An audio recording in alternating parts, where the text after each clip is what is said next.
சற்று சிந்திக்க வேண்டிய நேரம் அது. சிந்திச்சே ஆக வேண்டும். நம்முடைய தலைவர்கள் பொன்மனச்செம்மல் புரட்சி தலைவர் எம்ஜிஆர் தீய சக்தி திமுகவை வீழ்த்த வேண்டும் என்பதற்காக தொடங்கப்பட்ட கட்சி.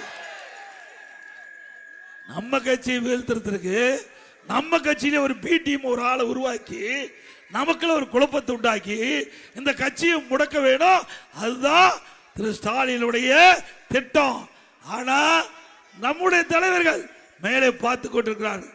நம்முடைய பொன்மனச்செம்மல் புரட்சி தலைவர் எம்ஜிஆர், புரட்சி தலைவி அம்மா இருவரும் ஆன்மா பார்த்துக்கிட்டு இருக்குது. நம்ம எல்லாம் பாதுகாக்குது.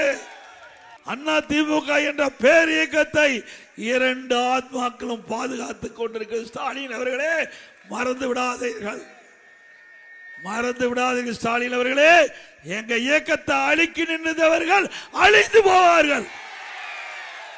முடக்க நினைத்தவர்கள் முடங்கி போவார்கள். உண்மைதானே?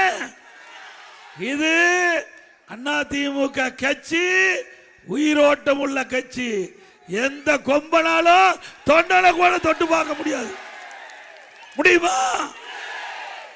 நல்லாட்சினா எடப்பாடியார் தான். வாக்களிப்பீர் இரட்டை இலைக்கே.